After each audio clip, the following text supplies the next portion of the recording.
Only after death did I learn that my husband never touched me because he was deeply in love with my best friend. The two of them spent their whole lives loving without being together, remaining faithful to each other. My best friend's professor husband also lived his entire life like a celibate monk. After being reborn, I grabbed the professor's hand first and said, "I like you, let's be together." The professor's eyes darkened. "Perfect. So am I." We hit it off right away, but this time, it was my husband and best friend who weren't too happy about it.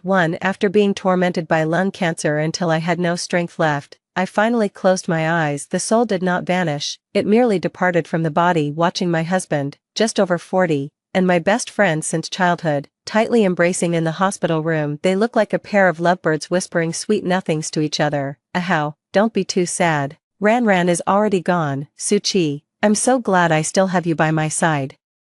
From now on, I'll take Ran's place and stay with you forever. I'll even give you a child, so we can be together as a family. You don't need to replace anyone. The one I've always loved in my heart is you. Ahow, I love you too. Great, truly great. If I weren't a ghost right now, I'd actually want to applaud that shameless old couple. I remember when Suchi's husband died of stomach cancer, she wasn't too sad. Instead, it was my husband Wei Hao who, with red-rimmed eyes, anxiously fussed over her in every way. She also told me that she would be all alone from now on, and asked me to look after her a bit more. I comforted her at the time, and she said, "To be honest, I've never loved Gu Qinghua in my entire life. You have no idea how much I envy you, having Ahao by your side." I was so clueless back then, completely missing the subtext in her words, and I just hugged her and said, "We're all family. If it makes you happy, you can even boss him around like a husband." As I said this, I didn't notice Wei Hao knocking over the plate in his excitement,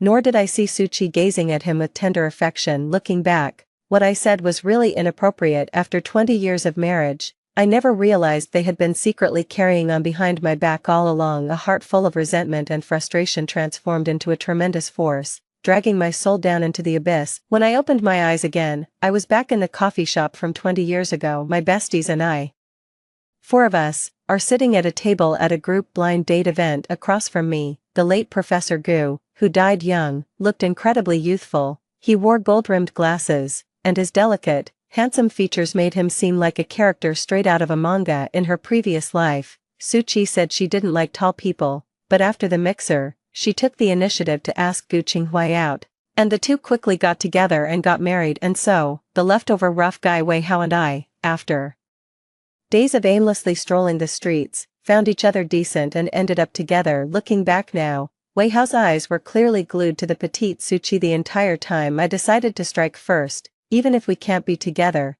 saving Gu Qinghua once would still count as a good deed. Professor Gu, right, I really like you. How about we go for a walk? A flicker of surprise passed through Suchi's eyes as she looked at me. I usually let her choose first in situations like this before Gu Qinghua on the other side stayed silent. I thought I'd be turned down, but to my surprise, he said, "Sure." Gu Qinghua stood up and picked up my backpack for me. "Let's go." It wasn't until we were far from the restaurant that I snapped back to reality, looking at him apologetically. "Sorry about what I just said, don't get me wrong, I didn't mean to." "Not what?" Gu Qinghua smiled faintly, pushing up his glasses with his index finger. "Miss Chen, don't you want to go on a date with me?" His smile swept away every shred of reason in my mind. All that was left was my heart pounding like a drum. To be honest, Gu Qinghua's looks didn't fit the current beauty standards, too gentle and bookish, with a lean frame that clearly suggested he wasn't cut out for manual labor. But when he looked at me, I still heard the sound of my heart fluttering. "Teacher Gu, you don't mind that my conditions are poor?"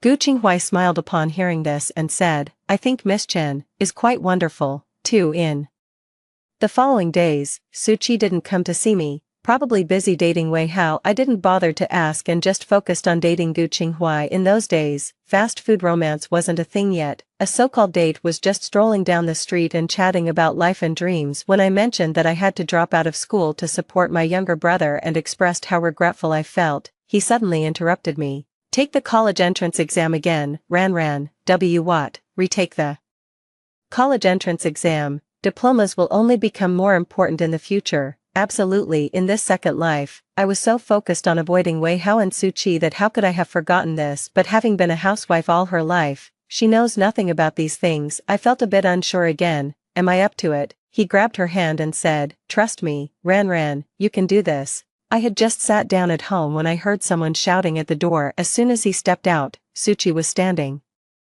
right at the door. Her face was full of anger. "Chinran, why are you trying to take Gu Qinghai from me? Unlike me, who had to take care of my younger siblings and ended up acting way older than my age." Suchi was a lively and cheerful girl. She had always longed for a Qiong Yao-style romantic love, so I had always assumed that Suchi and Gu Qinghai grew apart only after they got married. After we got married, Wei Hao and I were busy living our own lives and rarely had much in-depth contact with them. Wei Hao is a skilled worker with a decent income, but he doesn't have the typical macho attitude and is actually quite considerate. When I was pregnant, he would knock off work early and come home to cook. If he saw I wasn't feeling well, he'd rub my feet and chat with me about everyday things. This scene was once witnessed by Suchi, who was visiting our home. She said enviously, "Your old Wei sure has a way with words." I was happy too, but figuring Gu Qinghai must be feeling the same.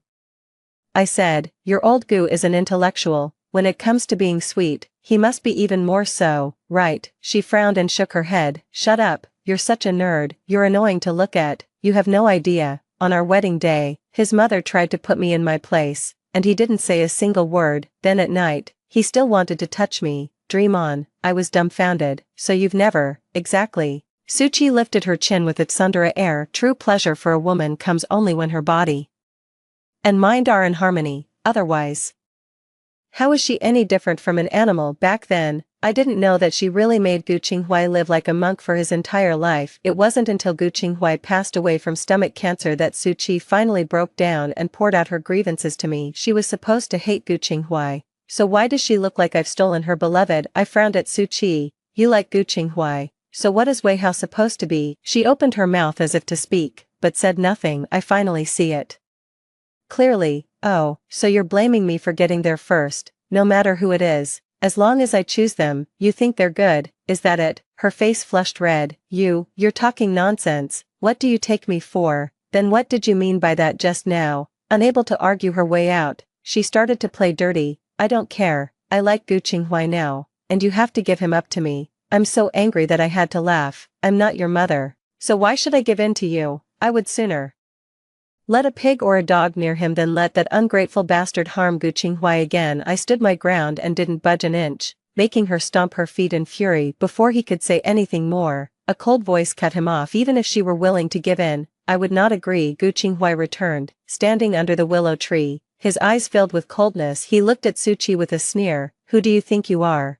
Trying to boss me around? Do you even deserve it?" 3. Suchi's face instantly flushed red. She looked at Gu Qinghai with grievance, only to find him completely unmoved. Gu Qinghai came over and shoved a set of books into my hands. "I figured you might not have the time, so I went ahead and bought the book for you." The sight of his thoughtfulness only drove Suchi wild with jealousy. She turned her head and looked at me with a pitiful expression. "Chinran, we grew up together. I've always seen you as my own sister. Why are you trying to take Teacher Gu away from me? I really want to be with Mr. Gu. Please, just let me have him, okay?" She wept profusely, looking utterly heartbroken. Gu Qinghai let out a cold sneer. "Are you deaf or what?" I said. "Even if she gave the go-ahead, I still won't like you." His tone was laced with undisguised disgust, and I instinctively glanced at him. Strange, at this point he shouldn't be familiar with Suchi, right? Lost in thought, Suchi stormed off in a huff. He turned his head and looked at me. "Don't you dare give me away to her.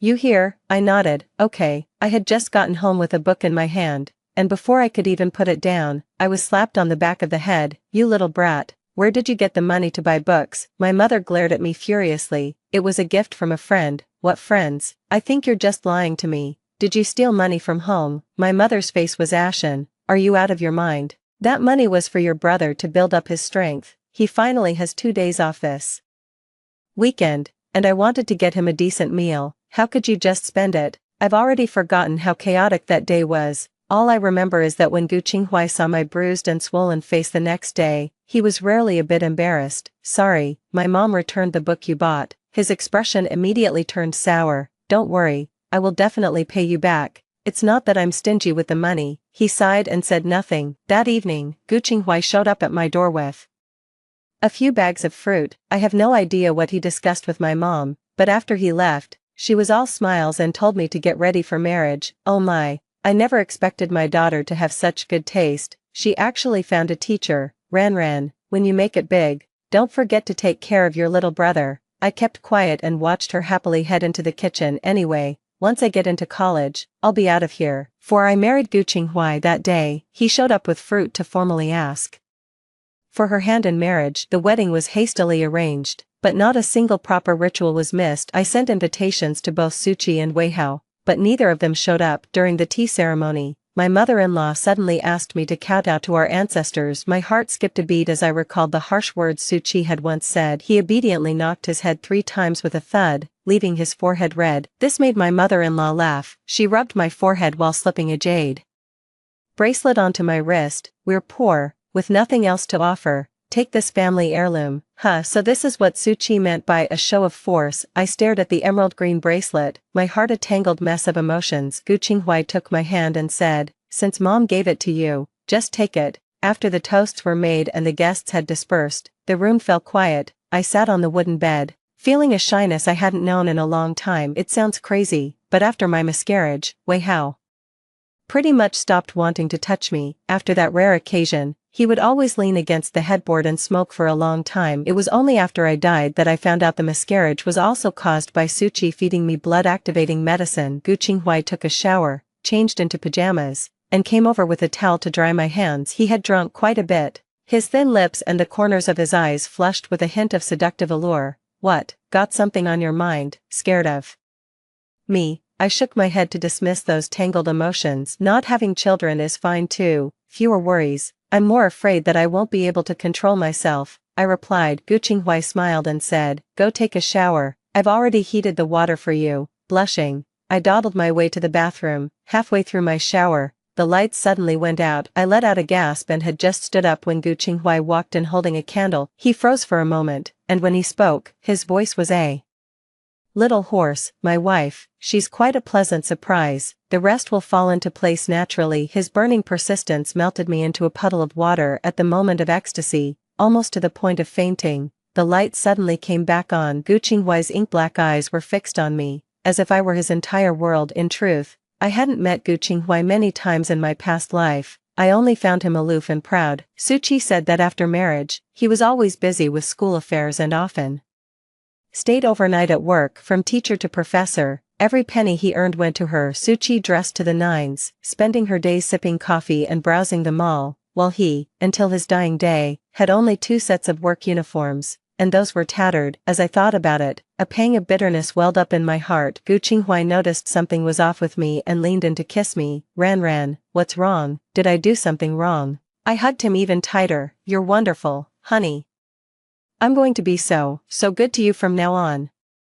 He nibbled at my lips, seeming to murmur something. Listening again, only a soft sigh remains. It's only natural to oversleep. The next day, blushing, I scrambled out of the covers on all fours, only to be pulled back by Gu Qinghuai. What are you up to so early in the morning? I'm going to make breakfast. He held me and lazed around for a bit before finally getting out of bed. You were too tired last night. Go back to sleep. I'll take care of it. Seeing his back covered in red welts, I covered my face and burrowed into the bed covers. It seems marrying Gu Qinghuai isn't such a bad thing after all. 5. My blissful life with Gu Qinghuai had almost made me forget about Suchi until that day. Wei Hao suddenly came to see me. To be honest, in both of my lives combined, I rarely lost my temper with Wei Hao. By the standards of that era, he was a decent husband and a dutiful father. His only fault was that he didn't love me. But when he told me to my face to give Gu Qinghuai back to Suchi, I got angry. That hatred was almost impossible to contain. What about me? It was as if he had just realized what I said. He opened his mouth,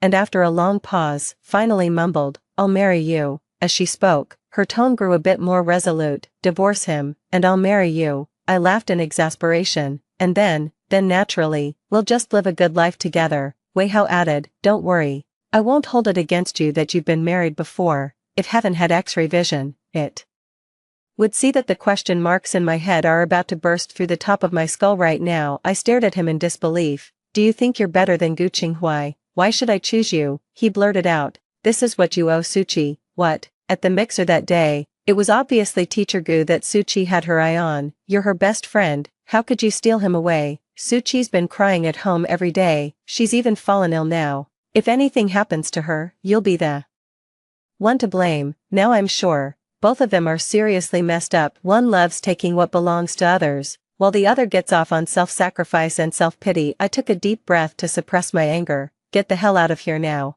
or I'll beat you to death. Wei Hao, you and Su Qi are a perfect match. You two should be locked together forever and stop ruining other people's lives, you overconfident loser. 6. I kicked Wei Hao out, and he even fell flat on his face while running away. I stood at the door, hands on my hips, laughing heartily. Being a shrew really does feel good. Turning my head, I saw Gu Qinghai holding pastries and looking right at me. Oh no, he didn't just hear what I said, did he? I was mortified and racking my brain for a way to save face. I never expected that he wouldn't ask me about it until after dinner. After my shower, I knocked on the study door. Gu Qinghai was sitting in a chair, lost in thought, and waved me over when he saw me. The moment I approached, he pulled me into his arms. He buried his head in my chest. Honey, I want to confirm something. What's up? Let's keep it verbal. Alright, no need to get physical. He nibbled on my earlobe and said in a low, husky voice, digging in a tiny little garden. My mind was still in a daze, wondering why this guy was driving so fast. In a flash of lightning,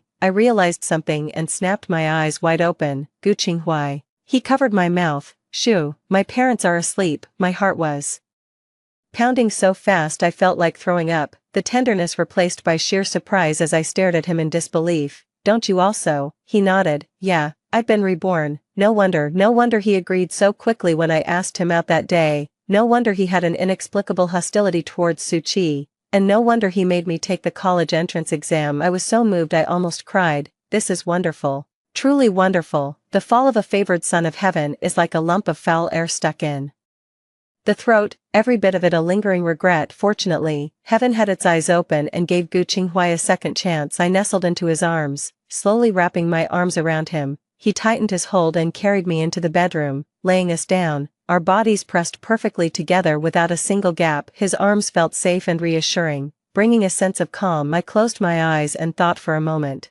then decided to ask anyway, what really happened between you and Su Qi back then?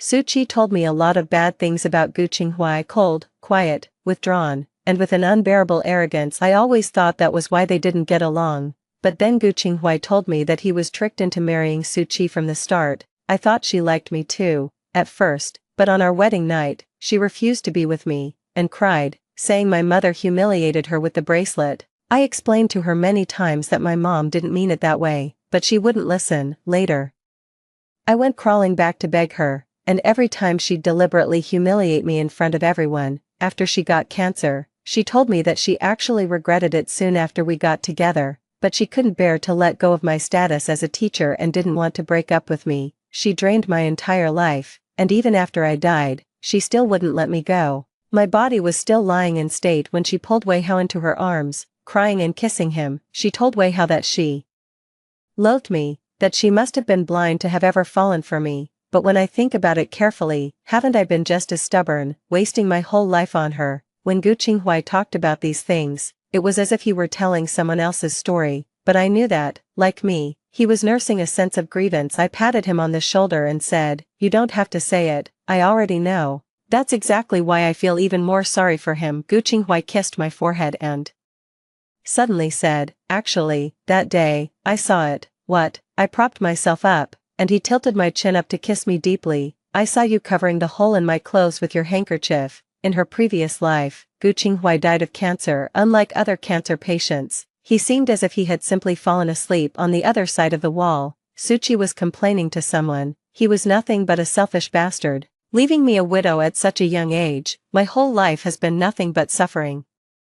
Seeing the shirt of the person in the coffin full of holes, I felt a heavy weight in my chest. This man was perfect in every way, yet his marriage was doomed to fail, leaving him lonely for life. But his wife Su Qi is my best friend, so I can't really say anything. He took out the handkerchief he carried with him, folded it neatly, and tucked it into the shirt, barely managing to grant him a final shred of dignity. Recalling this scene, Gu Qinghai choked up, held me tighter, and deepened the kiss. In the throes of emotion, he even shed tears.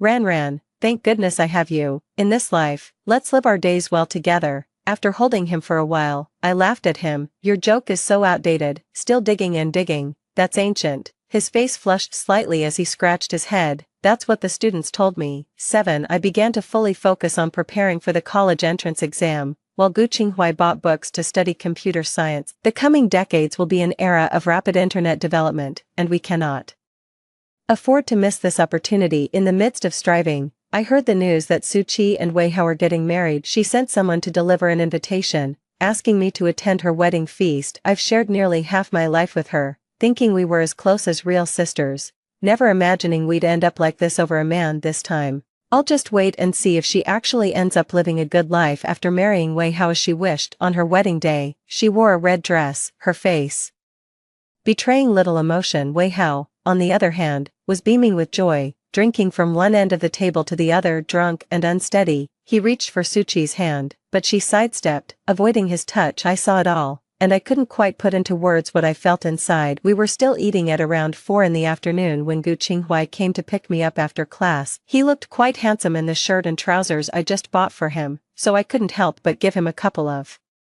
kisses. The moment I got on the bike, my eyes met Su Qi's as she looked over. She also caught sight of Gu Qinghuai, a flicker of admiration flashing in her eyes. Gu Qinghuai just looked down at me, smiled, and helped me straighten my pant cuffs before saying, "Let's go." A few days later, Su Qi knocked on my door. She awkwardly apologized to me. Ran, I was wrong. Please don't ignore me. I didn't say a word. Just let her come in and sit for a while. After that day, she seemed to have forgotten our conflict and started dropping by my place every few days. Sometimes when it was time for a meal, she would glance toward the door. Teacher Gu, still not off work. That's such hard work. The teacher Gu she kept talking about had been teaching evening classes at school for a whole week just to avoid her. I didn't call her out on her little scheme and just smiled, saying he's been busy with work lately, so he'll be off duty a bit later. Su Qi let out an "oh," a hint of disappointment on her face. I looked at her and said, "Wei Hao should be home soon. Aren't you going back to cook for him?" She pursed her lips. "He can just grab something to eat. He comes home all stinky every day, and he thinks he can act like a king and have me wait on him. Dream on." I gave a faint smile and said nothing. Only after seeing her off did Gu Qinghuai dare to come back. He frowned slightly. "When are you going to fall out with her? I'm stuck at school every day, and I miss you so much." Perhaps it was the pent-up frustration from 2 lifetimes. But now Gu Qinghuai was like a cat that couldn't resist stealing a nibble. Not only is he clingy in private, but his sweet talk gets spicier and spicier. Sometimes it even makes me blush. She gave her a playful push. "Once I finish my college entrance exams and you get your certificate, let's move the whole family to Beijing. For now, we're all neighbors here. It wouldn't be good to burn bridges." Gu Qinghuai kissed me and said, "All right, whatever my wife says."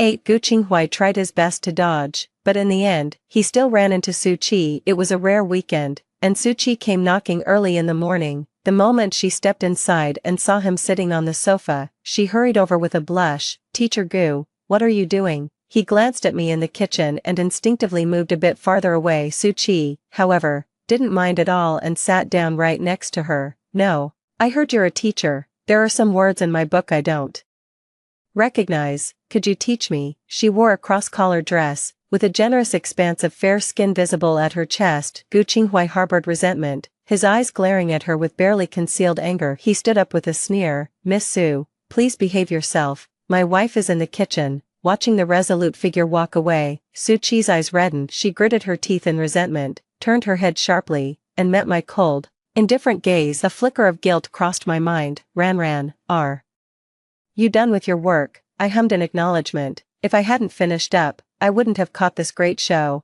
"What are you even talking about? I don't understand a word you're saying." Su Qi played dumb, trying to change the subject. Ran, how come you have so many books at home? Are they all Teacher Gu's?" "No, it's mine. I'm going to take the college entrance exam." Sure enough, Su Qi's expression shifted slightly. She tried to force a smile. "Why, you're already married. Why bother with all that exhaustion? Is Teacher Gu treating you badly?" I shrugged. "No, he's the one who told me to take the exam. He said once I pass, he'll find a way to get me a job at the school." Su Qi's face suddenly fell. In her heart, she has always seen herself as better than me. Subconsciously, they have to compare everything with me. I used to be blind to all this, my head full of thoughts about our bond. If she wanted to compete, I'd let her win. If she wanted sweet words, I'd say them to make her happy. I gave in to her and everything, yet she still ended up flirting with my husband right in front of my corpse. Now that I think about it, how much of Wei Hao's coldness was actually orchestrated by her? How smug must she feel knowing my husband remained chaste just for her? Su Qi, since you love comparing so much,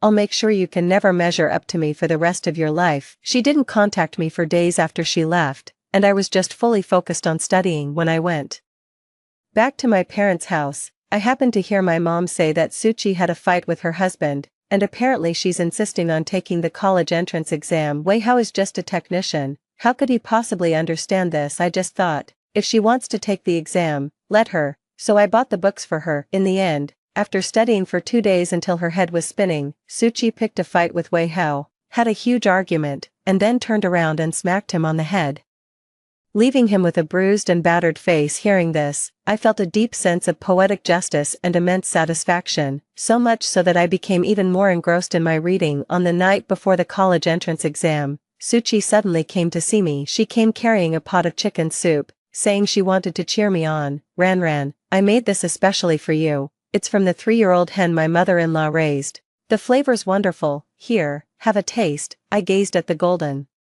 yellow soup. I wouldn't dare drink this.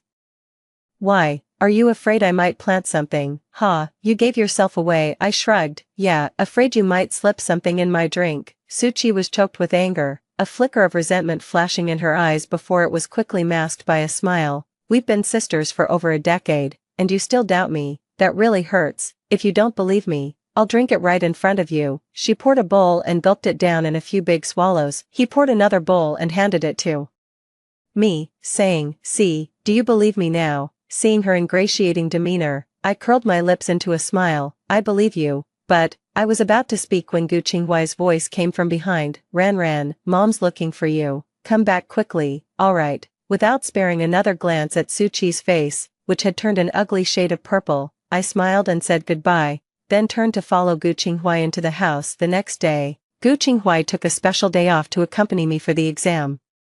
When I finished and walked out, he handed me a thermos cup. Suki had diarrhea all night at home yesterday and ended up in the hospital. With a brain like that, how did I let her fool me for over 20 years? I looked at him with amusement. It's okay, you're not the only victim. The tone made Gu Qinghuai laugh too. He reached out and wiped the water stain from the corner of my mouth. Yes, we're a couple who've been through thick and thin together, both having stumbled over the same pitfall.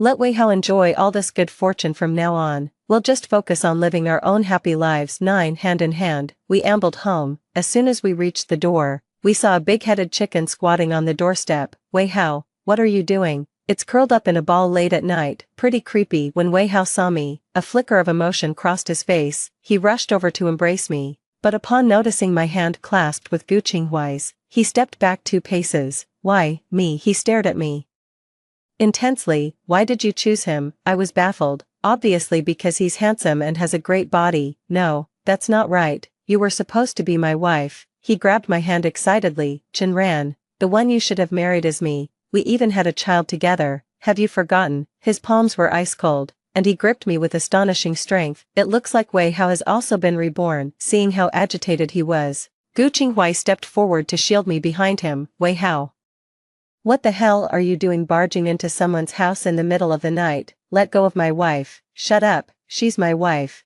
We lived together for 20 years, and I was the one who buried her when she died. Who the hell do you think you are to fight me for her? Hearing that, I couldn't hold back anymore. I raised my hand and slapped Wei Hao hard across the face. So you do remember I'm your wife, almost gnashing my teeth.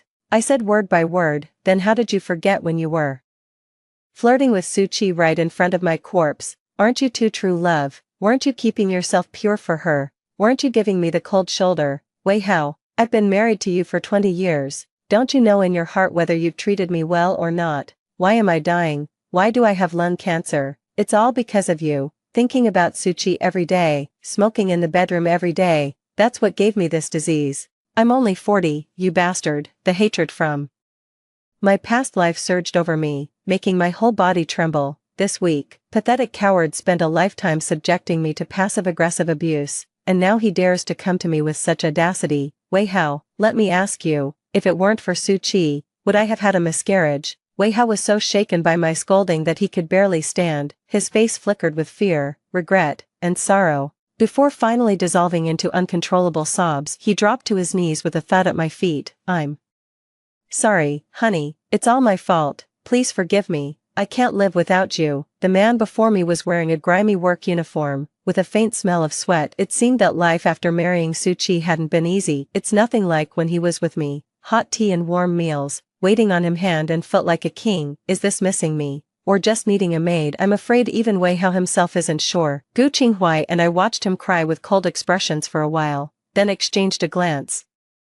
Gu Qinghuai stepped forward and pried Wei Hao's hand open. He shot him a cold look. "If you truly love Ranran, I'm willing to compete with you fair and square, but only if you're a free man. Your wife is still waiting for you at the hospital, so get the hell out of here and take care of her. All this tugging and pulling will only tarnish Ranran's reputation." Gu Qinghuai pulled me inside the door. When we reached a secluded spot, I leaned in. If Wei Hao gets divorced, would teacher Gu really be willing to give me up? Pinned against the wall by him, a kiss descends. I was lying to him. "Don't even think about it, you're mine." 10. The college entrance exam results came out, and I got into a university in Beijing. After discussing it with Gu Qinghuai and her in-laws, they decided to sell the house and move the entire family to the capital city. While packing my things, I overheard Suchi telling Wei Hao that she wanted a divorce this time. Wei Hao didn't try to stop her, and the two quickly got their marriage license. In this small town of ours, divorce is a huge disgrace. With everyone on the streets gossiping about who had the affair, Suchi sneaked into my house while I was out buying groceries. The door was left wide open because of the move. She went straight up to the second floor, where Gu Qinghuai was organizing his books. He turned around abruptly and was startled to see Suchi lying completely naked on the bed. "What are you doing? Are you crazy? Put your clothes on now." Suchi didn't care at all. She stood up and stepped closer. "Honey, I know you've come back too. I was wrong in our past life. I shouldn't have ignored you." She had deliberately put on makeup and curled her hair, clearly confident that her figure was better than mine. As she walked toward Gu Qinghuai step by step, her eyes were seductive and alluring. She thought, "Men, just coax them a bit, soak them a little. There's nothing that can't be solved." This was how she had driven Wei Hao so crazy in her past life that he abandoned all reason and carried on with her right under Chen Ran's nose. Now, this stiff professor, how could she fail to win him over? But she underestimated Gu Qinghuai's male pride and moral integrity. He stormed downstairs with a grim face, rushed out into the street, and shouted, "Who Sao got loose?" It ran right into my room. It was early evening, and the workers had all returned, gathering in small groups by the entrance to chat. Upon hearing this, everyone rushed in curiously to see. Suchi didn't even have time to get dressed and was completely exposed to the men, women, and children present. Just as I was coming back with the groceries, I happened to hear a scream from inside the house. Amidst a roar of laughter, Suchi burst out of the house wrapped in a blanket. As he brushed past me, he shot me a vicious glare. I instantly realized what had happened and instinctively looked for Gu Qinghuai, only to see him standing by the wall, arms crossed, watching me. The crowd of onlookers was bustling, and the two of us stood facing each other from afar. His thin lips curved slightly as he mouthed to me, "Come here." I pushed through the crowd and made my way to his side. The dispersing onlookers behind exchanged glances and murmured that Suchi had fair legs and a great figure, yet I was completely immersed in Gu Qinghuai's tender affection. He took my hand and gave me a kiss as if presenting a precious treasure. "Honey, I avenged us today."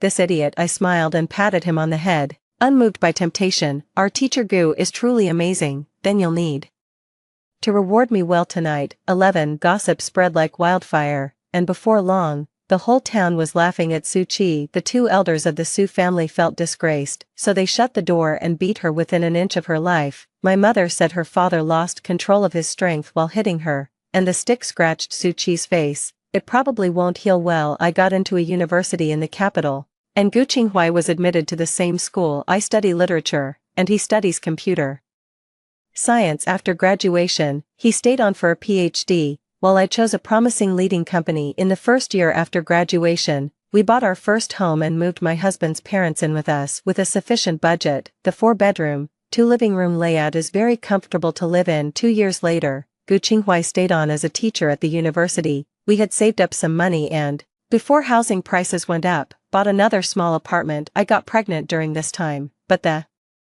pregnancy was a bit unstable, so I simply took a long leave to rest at home. My in-laws are the kind of talents shaped by their era. Though they're a bit older, they still hold decent jobs. They moved into the company dormitory on their own, afraid of disturbing me and Gu Qinghuai every day. Gu Qinghuai and I live a plain but happy life. To make up for the regrets of my past life, I always love buying him lots of clothes, dress him up to look handsome and elegant, and listen to the students' praise. His graceful demeanor. Gu Qinghuai neither agreed nor disagreed. He let me do as I pleased, waiting until I was happy so he could bargain and mess with me in return. In our past lives, both Gu Qinghuai and I died of cancer, so we get a checkup every year. The results always show we're in great health. I know I got lung cancer from secondhand smoke, but I never understood why Gu Qinghuai got cancer. It wasn't until the doctor told me that the stomach and intestines are emotional organs, and sometimes long-term stress can also cause them to get sick. Gu Qing held me in his arms and said that maybe he had been so happy in this life that his stomach was perfectly fine, but I still put him on a strict diet plan. After 5 years of marriage, our bond hasn't cooled with time, it's only grown stronger. At 7 months pregnant, he accompanied me to the hospital for a prenatal checkup. As soon as I stepped into the hall, I heard a familiar pair of voices arguing. Not far away, Su Qi, heavily pregnant, was pointing at the man across from her and cursing him out. You worthless piece of trash, can't even support your wife and kids, what kind of man are you? The scar on her cheek rose and fell with every movement of her mouth, a sight that was particularly unsettling. The man roared, "Shut up, if you hadn't forced me to quit my job and move to Beijing, would I have been in that car accident? Would I have become disabled? Now I've lost my hand and can't find a job, and you have the nerve to look down on me. Let me tell you, it's all your fault, you're nothing but a jinx." It turned out to be Wei Hao. After all the twists and turns, they are still together. Wei Hao was dressed in rags, his face darkened, and his right sleeve hung empty. His face twisted with rage as he lunged at Su Qi. "It's all your fault, all your fault. I was supposed to have a great wife and a stable job, we would have bought a house and a car. I would have become a chief engineer, respected in the industry. You've ruined everything." After being firmly held back, that sense of helplessness finally overwhelmed him. Wei Hao knelt on the ground, clutching his head, tears streaming from his eyes, whether from regret or pain, it was hard to tell. "Why did you come back to find me? Why?" Even now, he still thinks Su Qi is the only one to blame for all of this. Su Qi's eyes were equally cold and indifferent, her tone icy as she spoke. "I knew it. You can't let go of Chenran, since you like her so much. Why don't you go find her? Why did you cling to me in our past life like your life depended on it? People like you always have one eye on what's in front of you and the other on what's out of reach. You deserve to lose that hand. It's karma catching up with you." The moment the words left my mouth, our eyes met this time. Instead of rushing over to pick a fight with me, she turned and went up to the second floor. Wei Hao knelt on the ground for a long while before getting up and walking away with a blank expression. Gu Qinghuai and I exchanged a glance, silently agreeing to pretend nothing had happened. After the prenatal checkup, he put his arm around me as we went downstairs. "Honey," he said, it's so good to have you." This guy. I smiled and squeezed his hand. "You're great too, honey." I know he felt the same days I did when we saw that scene just now. Two lonely souls, wronged by fate, get a second chance at life, finding love, having children. How is this not like a dream? As if both of us wanted to calm each other down, our hands held tightly together, the scorching heat intertwining and lingering, our hearts gradually settled. Just as I stepped out of the hospital gate, there was a sudden loud crash. Someone jumped off the building. Quick, quick, call a doctor. This person is bleeding so much. Look, he doesn't have a left hand. Was life too hard for him to go on? Where's his family? Who knows? I actually caught a glimpse of that familiar brown out of the corner of my eye. But both Gu Qinghuai and I silently agreed not to look back. When we reached the parking spot, Gu Qinghuai opened the passenger door for me. He fastened my seatbelt, gave me a kiss, then grabbed a blanket from the side and draped it over my legs. "Let's go, honey, time to head home." "Sure, let's go, sweetie, time to head home for dinner." Behind her, one medical angel after another rushed out, alive or dead, no one knows. Also passing by was Su Qi, who was also pregnant and jogging along. The car fades into the distance.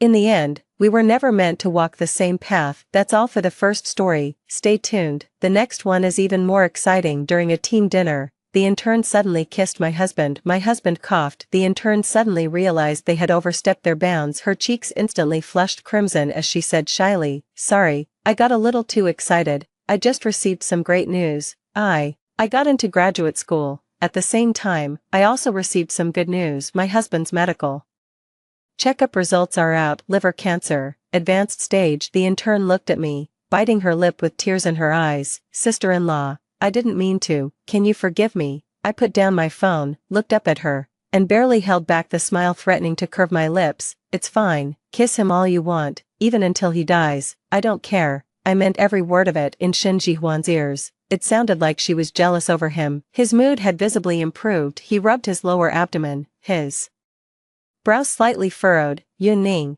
Tian is still young. Don't say that. I blinked. I didn't say she was old. Li Tian froze for a moment, then tears as big as beans rolled down her cheeks. Sister-in-law, do you have to embarrass me in front of so many people? Yes, I accidentally kissed Mr. Shen. It's just a habit of mine, a subconscious thing. I didn't mean to kiss you. If you had been sitting next to me, I would have kissed you too. I'm not the kind of person you think I am.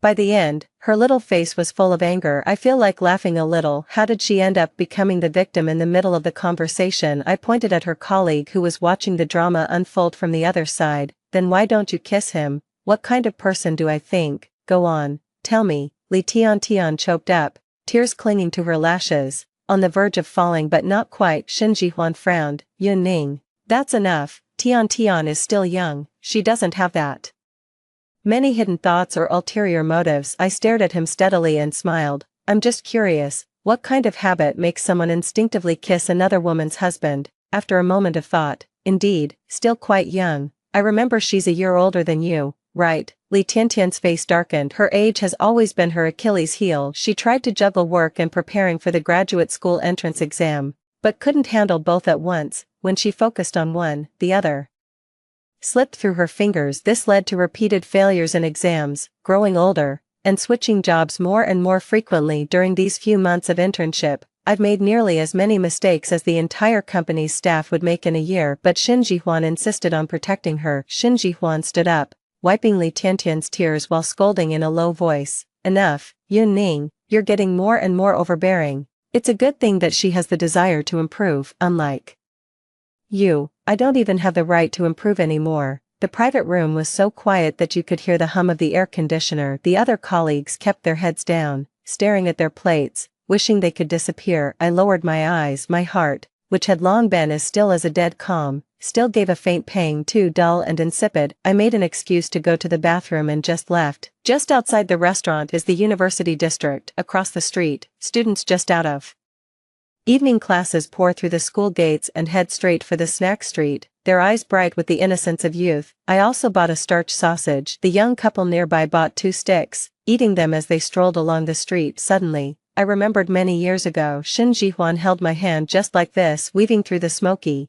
bustling food stalls, he would always blow on the first bite of hot food to cool it, then bring it to my lips. His eyes filled with unabashed affection. Back then, he often said, Yun Ning, when we have money, I'll give you the best life, but it's not that easy. We are all ordinary families. He wants to start a business. The family can offer very little support. I gave up my postgraduate recommendation qualification resolutely to support him, shared stale buns with him and lived in a basement day and night. I've been hunting for investors, drinking with clients until my stomach bled. At our toughest, we had to share a single pack of instant noodles between 2 people for an entire day. With red-rimmed eyes, he swore to the heavens, Yun Ning, if I ever betray you in this life, may I die a miserable death. Now I do have a spacious house, expensive bags, and a supplementary card with no spending limit, and his comeuppance is on its way. 3 starch sausages are delicious. On the way back, I bought something else. Passing by a stall selling sugar-roasted chestnuts,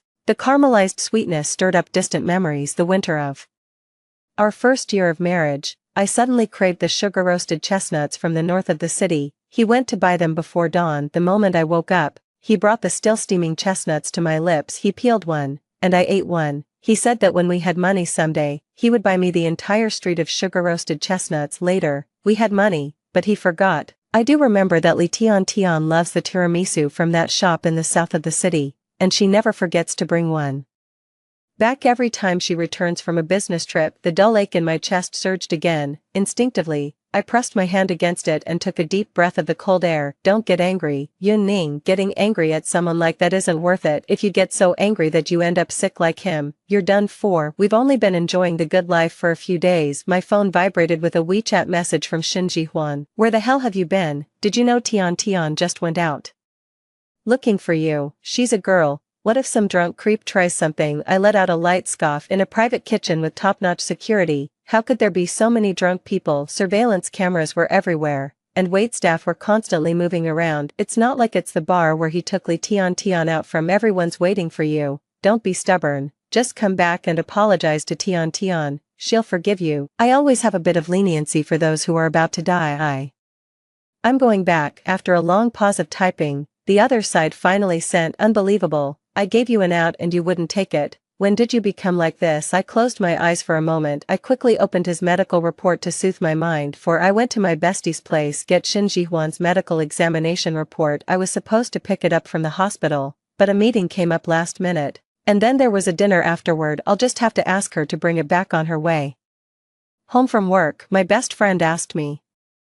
So, are you still getting a divorce? I paused. Ever since he brought Li Tian into the company, after openly showing her favoritism, the relationship between him and me started to become strained. We've argued, fought, and given each other the silent treatment every time. It's like punching a pillow. He always says the same thing. Yun Ning, can you be more mature? I'm just looking after a naive younger one. I stopped arguing after that. I quietly began gathering evidence, consulting a lawyer, and preparing the divorce papers. The hardships I endured with him, the sleepless nights we stayed up, and the tears we shed. It's not meant to be a stepping stone for another woman. If Shin Ji-hwan hadn't been suffering from severe abdominal pain a few days ago, he wouldn't have gone to the hospital. He avoids doctors like the plague and becomes arrogant and overbearing once he has money. They think that as long as they don't eat junk food, everything will be fine. Over the years, I wouldn't set foot in a hospital unless the pain was absolutely unbearable. How much time does he have left? My best friend's expression was complicated.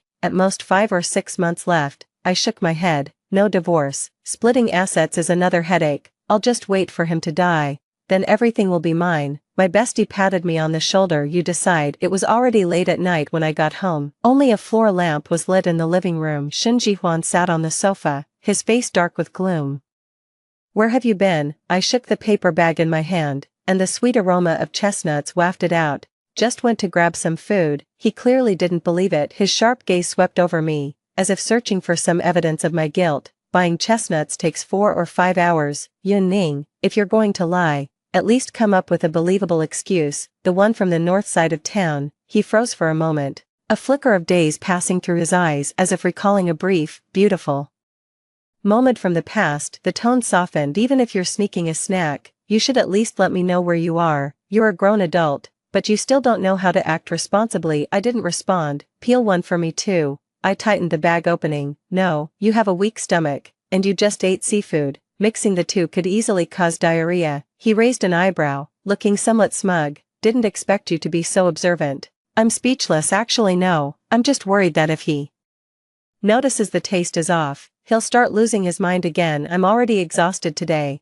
and I don't want to keep arguing with him anymore. But he just had to find fault. 5. Shin Ji-hwan straightened up, a hint of reproach in his demeanor. But either way, you need to rein in your temper. You're both girls. Stop always picking on Tian. She's already having a hard time. My expression turned cold. The once delicious chestnuts instantly felt tasteless and bland. Shin Ji-hwan frowned when he saw the look on my face. I said coldly, what makes it hard for her? Is it the struggle of finally getting into grad school after years of trying, or the trouble of accidentally kissing someone else's husband? Shin Ji-hwan's face instantly darkened. Yun Ning, do you have to be so bitter? Tian came from a poor family and worked her way through school entirely on her own. It hasn't been easy for her to get where she is today. She was just too happy today. That was her way of expressing joy. Is kissing a married man your way of expressing joy? I nodded. That's certainly unique. At the next company celebration, she might as well skip the toasts and just go around kissing everyone. That'd definitely boost morale. You, Shin Ji-hwan shot to his feet in fury, a sharp pang seeming to twist in his lower abdomen. He instinctively pressed his hand against his liver area, beads of sweat forming on his forehead. In a firm tone, he said, "You're impossible, I can't be bothered to argue with you." My eyes flickered as I watched his movements. Suddenly spoke up, "The medical checkup report is out. Aren't you going to ask about the results?" 6. He waved his hand and was about to speak when the phone rang. He glanced at me and picked it up. After a moment's hesitation, he answered, speaking softly, Tian, what's wrong?" "No idea what they said over there." Shin Ji-hwan's face drastically changed as he bent down to grab the car keys from the table. "Wait for me, I'm coming right now. Go back to your room and lock the door." After hanging up, he explained to me as he walked, "It seems like someone is trying to break into Tian's place. I have to go over there." I quietly watched his back as he hurriedly changed his shoes, and asked softly, "At this hour, is it really appropriate for a married man like you to go alone to a single female intern's place?" Shin Ji-hwan paused mid-motion and turned back impatiently. "Yun Ning, is this really the time to be nitpicking? What if something happens? It's not safe for a girl like her to be out there alone. She can call the police." I reminded him, "The police are more professional than you, the boss. Call the police, so everyone finds out a girl living alone has been targeted. Have you thought about her reputation?" Shin Ji-hwan said excitedly, "Yun Ning, how did you become so cold-blooded?" I lowered my head and continued peeling the chestnuts at a leisurely pace. "Shin Ji-hwan, do you remember that rundown neighborhood we lived in when we first moved? One night, someone tried to pry the door open. You told me to hide in the bedroom while you stood guard at the door with a baseball bat." Shin Ji-hwan froze, his movements slowing down. "That's different." His voice was deep. "I wasn't home that day." "The phone is ringing again." Li Tiantian's voice, tinged with tears, came faintly through the receiver. "President Shin, I'm so scared. There seems to be some noise outside the door." A look of worry immediately appeared on Shin Ji-hwan's face. "Don't be afraid, I'll be right there." Before leaving, he turned back as if to comfort me, but his tone was urgent. "The chestnuts smell really good. I'll bring you some next time I'm on a business trip there.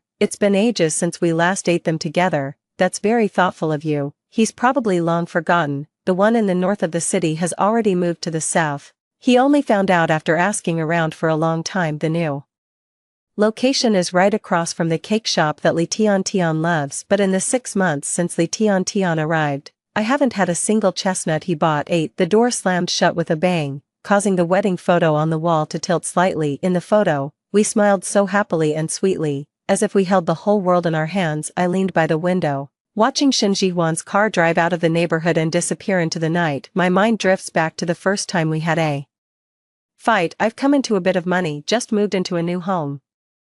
Moved from a basement to a rundown neighborhood, 12th floor, no elevator. It's very tough, but we are all full of hope for the future. Paint the walls in your spare time, go thrift shopping for furniture. But before long, Shin Ji-hwan's startup hit a snag when investors suddenly pulled out, leaving him irritable and quick-tempered. That day, I used the money I had set aside for rent to buy him a decent shirt. He blew up at me. He said I was immature and couldn't prioritize, and he cursed me out harshly. I think I was on my period at that time, feeling both wronged and furious. They think they're right and just refused to lower their head and apologize. Screamed at him to get out. That was also the first time he stormed out, slamming the door behind him. I cried at home until midnight. Suddenly there was a noise outside the door. I'm a bit scared. My mind is filled with suspenseful home invasion cases. Panicked, she quickly called Shin Ji-hwan. He didn't answer until the 5th call. At that time, voices could already be faintly heard outside. Shin Ji-hwan panicked too. He told me to go back to the bedroom, lock the door from the inside,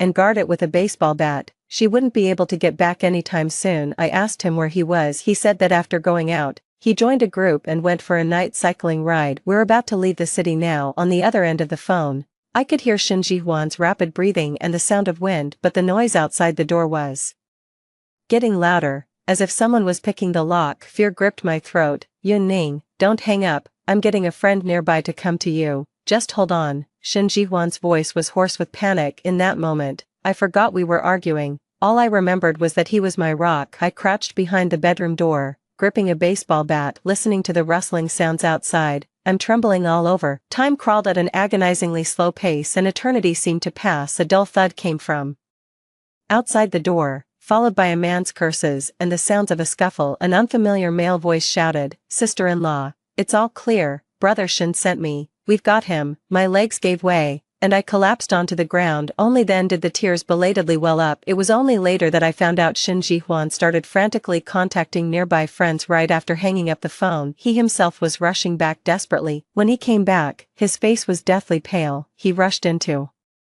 the bedroom and held me tightly, his body still trembling slightly. "I'm sorry, Yuning, I'm so sorry. I'll never leave you alone again," he repeated over and over that night. He held me as if I were a treasure he had found again. He said, "No matter what happens in the future, I will never let you face danger alone." The night outside the window is an impenetrable black. I stood for a long time. I didn't leave until my legs and feet started to go numb. 9. My phone screen lit up with a message from Shin Ji-hwan. "We're safe, just a false alarm." It was the neighbor from next door who was drunk and mistook our door for his. Tian was terrified. "I'll calm her down and then head back. Seems like they're afraid I'll overthink it." There was also a photo attached, showing a corner of Li Tiantian's living room, with a glass of water on the table. "I'll just keep her company in the living room for a bit. I won't cross any lines." Comfort. How to calm them down like you comforted me back then. Hold her and say, "Don't be afraid, I'm here." I turned off my phone and didn't reply. Shin Ji-hwan didn't come back until the next morning. He was a bit surprised to see that I was already awake. "It's only 6 o'clock. Why are you up so early?" After a moment's thought, I probed cautiously, "Did you stay up all night or?" I got up, my stomach hurt this morning, and I found out my period started. I didn't look up. Focused on peeling the boiled egg, he walked over and sat down across from me, trying to explain. Tian was emotionally unstable last night. She cried for a long time, and I really couldn't bring myself to leave. "Yeah, I understand." I put the peeled egg into my mouth and chewed slowly. My reaction was too subdued. This, instead, made Shin Ji-hwan somewhat uneasy. He frowned and looked me over. "Yun Ning, are you okay?" I looked up at him and smiled. "Why would anything happen to me? It's not like my house got burgled." He choked, his face turning somewhat unpleasant. "I know you're angry, but in that situation, I couldn't just stand by and let someone die. Even if it were just an ordinary employee, I would have gone." "Oh." I nodded. "Then you're a really kind and good boss." Perhaps to break the ice, he changed the subject. "Did you check my medical report? How is it? Am I as fit as a fiddle?" I stared at him, expressionless. "I'm dying." Shin Ji-hwan froze for a moment, then let out a soft chuckle and breathed a gentle sigh of relief. "Look at you, starting another fight with me. Every time we have a disagreement, you just stare at me with that blank expression. We've been together for 10 years, you can't fool me." I lowered my eyes, a faint smile curling at the corners of my lips. "I did tell you, but you just didn't believe it." 10. He raised an eyebrow slightly and poured himself a glass of milk. "The tone is resolute. If anything happened, Aining, you'd be the first to panic. Last time I just had the flu, and you were already sobbing your heart out. In the end, I, the patient, had to comfort you instead." "Yeah, if anything happens to Shin Ji-hwan, I'll be the most worried." I had just returned to my hometown during the Chinese New Year. While chatting with him on the phone, I could tell something was off, and after pressing him, I found out he had the flu. I hastily packed my luggage again, said a quick goodbye to my parents, and left. Tickets are already incredibly hard to come by during the Spring Festival travel rush. I barely managed to stand for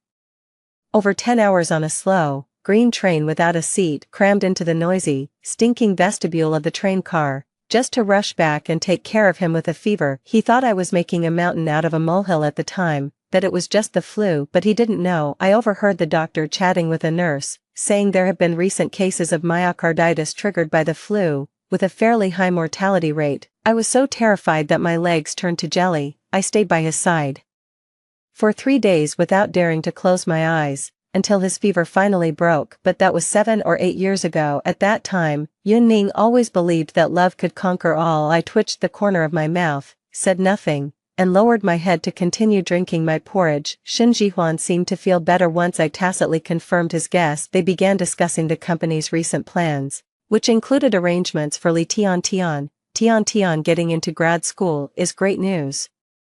But you know how her family is, a bunch of leeches. I was thinking that in the few months before school starts, I'd make her a regular employee and give her a raise, as a way to encourage her hard work. After all, I've been with the project for so long, even if I haven't made any major contributions, I've still put in the effort. I said indifferently, "As you wish, you're the boss, you decide." He seemed not to have expected me to agree so readily. He paused for a moment, then added, "Once her semester starts, if her coursework isn't too heavy, She can still come back for part-time work. College students these days have it tough. Closed my eyes, I dropped the spoon, and the ceramic clinked with a crisp sound, a look of impatience. Do you have to be such a killjoy? 11. Shin Ji-hwan furrowed his brows slightly. I just think she's a bit like you when you first started out. Don't read too much into it. Hearing that, I almost threw up. Sneer, contempt, disgust. I thought I wouldn't be like her, some woman in her late 30s who's been hustling in the real world for nearly a decade. She'd still accidentally spill coffee on her male boss's pants while serving it, and 9 times out of 10, she'd mess up the meeting time. Shin Ji-hwan wasn't fooled by this stale act from over a decade ago, just burying his head in the sand, merely words to justify his cheating with a clear conscience. All appetite for breakfast vanished, seeing how protective he was.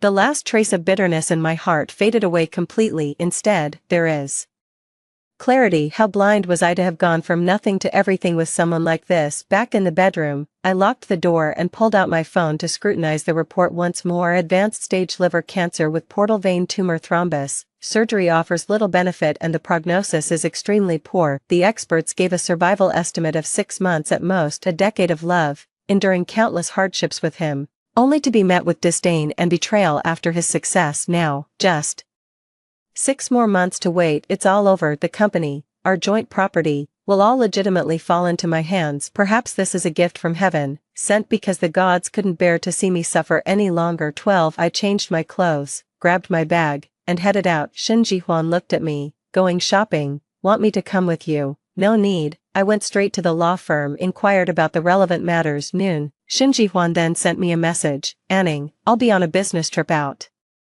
of town for a few days. Take good care of yourself at home and don't overthink things. I didn't reply to him. Instead, I asked his assistant. Sure enough, Lee Tian was among the group. At night, I opened a certain book. She was the first one that popped up. She is a food review blogger with a few thousand followers, just sharing some daily moments. I actually discovered this account when I was playing around with Shin Ji-hwan's phone. They barely chat on WeChat, but on this platform, they're deep in heated conversation. At first, they chatted about food, and Shin Ji-hwan occasionally replied with a word or two. Later, it became Shin Ji-hwan who took the initiative to ask her which restaurant had good food, saying he wanted to take me to try it. It also became part of their play. 13. Lee Tiantian's latest update is a set of 9 grid photos located at a well-known resort hotel in another city. In the photo, she is beaming like a flower. The backdrop features an exquisite afternoon tea, an infinity pool, and a hazy night view. Although Shin Ji-hwan does not appear directly on screen, but in one of the photos, a wrist cutting into a steak was wearing the same limited edition watch as Shin Ji-hwan. In the glass reflection of another landscape photo, the faint outline of a man could be seen, identical to Shin Ji-hwan's figure. Grateful for life's surprises and guidance, every step forward carries more strength. P.S. This tomahawk steak is absolutely amazing. Colleagues are already joking in the comments section. Wow, President Shin is personally leading the team. Tian is so lucky, she'll eat well following President Shin. Lee Tian replied to everyone with a shy emoji. I screenshot it with a blank expression and saved it. Over the next few days, Lee Tian posted almost daily. Sometimes it's a landscape photo with the caption, "With someone who truly understands you. Even the wind tastes sweet." Sometimes it was a hotel buffet breakfast, with the corner of Shin Ji-hwan's suit jacket peeking out from the edge of the frame. Once, she even posted a selfie with a hotel room's floor-to-ceiling window in the background reflected a blurry male figure on the sofa. Using a laptop, she captioned, "A hard-working man is the most attractive. I need to step up my game too." I didn't call him out on it, nor did I reach out to Shin Ji-hwan. Just a brief in reply when he occasionally sends messages like "Good morning" or "Are you asleep?" I felt a bit disappointed. I didn't manage to get that hotel king-size bed photo that people often post online. 14. 2 weeks later, Shin Ji-hwan returned. He brought me an expensive silk scarf as a gift. There was a hint of unnoticeable weariness in his expression, but he seemed to be in a good mood. The business trip went smoothly. I managed to close a big deal, he said while loosening his tie. Tian was a huge help this time. That girl's pretty sharp. I took the scarf and set it aside without even glancing at it. Really, it seems she's improving quickly. Shin Ji-hwan didn't catch the undertone in my words and continued on his own. Yeah, after all, she's young, quick to pick things up. Once she finishes graduate school, if she's willing to come back, the company could save a spot for her. I smiled and said nothing. Let's talk about it when we get there. That evening, Shin Ji-hwan came out of the shower, his face slightly pale, instinctively pressing his right abdomen. What's wrong? I asked. It's nothing. Just a bit tired and uncomfortable. He waved his hand. I'll be fine after a good night's sleep. I watched his retreating figure, sneering inwardly. The worst is yet to come. The next day was the weekend. Shin Ji-hwan, rare to have no business engagements, stayed home to rest. He was sitting on the sofa dealing with emails, while I was reading beside him. Lee Tian called, her voice choked with tears, faintly coming through the receiver. Mr. Shin, what should I do? The school said there seems to be an issue with my admission status. Shin Ji-hwan immediately sat up straight. Don't panic, take it slow. What happened? Lee Tian was crying her eyes out, looking like a mess of tears. They said there's an issue with my documents, might have my qualification revoked. Mr. Shin, I worked so hard to get in. Don't panic, I'll ask right away. Shin Ji-hwan hung up the phone and started scrolling through his contacts. I have a friend in the education sector, he should be able to help. He made a few phone calls, his tone urgent. I looked on coldly. He finally finished contacting everyone and looked relieved. I finally asked calmly, is she that important to you? Shin Ji-hwan paused mid-motion. He looked at me, his brows slightly furrowed. Yun Ning, here you go again. She's a girl from out of town, with no family or friends here. I'm her boss. Isn't it only right for me to lend a hand? No family or friends. I raised an eyebrow. Didn't she get into graduate school? The school won't just abandon her. Besides, she's an adult. If she can't even handle her own affairs, does her boss really have to worry about every little thing? You, Shin Ji-hwan was a bit annoyed. Can't you show some sympathy? How hard has it been for her to get where she is today? Her life hasn't been easy. I closed the book and looked him straight in the eye. Shin Ji-hwan, was it easy for us back then, when your business failed and you were being chased by debt collectors, and I was heavily pregnant, hiding with you from place to place? Whoever showed us any sympathy, that was the first child we lost due to displacement and overexertion. It couldn't be saved. Shin Ji-hwan's face instantly turned deathly pale, his lips trembling slightly, unable to utter a word. That is the deepest thorn in his heart. I rarely bring it up, but every time I do, it cuts him to the core. The living room fell into a dead silence. Just then, his phone rang again. It was Lee Tian. Shin Ji-hwan glanced at me, hesitated for a moment, then still walked to the balcony to take the call. I watched his retreating figure, my heart turning to ice. See, guilt is guilt, but when it comes to taking care of the people he should, he won't neglect them one bit. 15. He suddenly turned over in his sleep during the night. Put your hand on my waist. I froze instantly. I reflexively got out of bed and leaned over the trash can to vomit. Rapid breathing came from behind, as if suppressing anger. Yun Ning, what exactly did I do to make you this disgusted with me? I turned my head to look at him under the dim light. His figure appeared gaunt and frail. The yellowish eyes were set in a face so gaunt it was all bones and no skin. At this moment, he was glaring at me with eyes wide and fierce, utterly creepy. He looks a bit under the weather.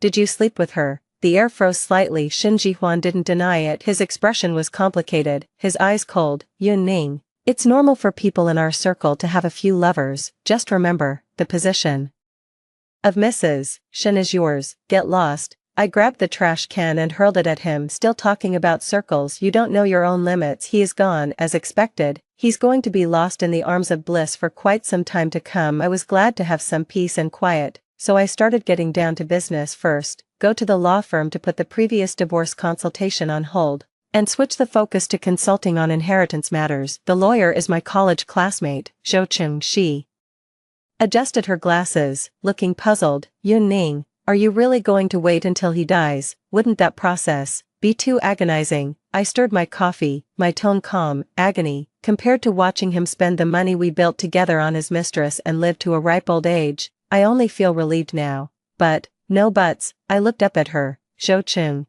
keep a close watch for me. I need to make sure that after he dies, all his assets go smoothly to me, especially the company shares. Zhou Cheng nodded. Don't worry, leave it to me. 16. The days that followed were incredibly fulfilling. Mornings at the spa, afternoons doing yoga, and occasionally catching up with friends in the evening. I also signed up for an oil painting class to fulfill a long-held little dream of mine. Shin Ji-hwan came home only occasionally, his complexion growing worse and worse, and he had become gaunt beyond recognition. He no longer mentioned Lee Tian, nor did he hide the pain in his body. Sometimes he would clutch his stomach, sweat beading on his forehead, and sit still for hours. I pretended not to see it and just went about my business. Once, he was in such severe pain that he slumped weakly on the sofa, his face ashen. Yun Ning, his voice hoarse, could you pour me a glass of hot water? I looked at him and suddenly remembered how, many years ago, he would look at me with that same pitiful expression when he had a fever. Back then, I was beside myself with worry, wishing I could bear the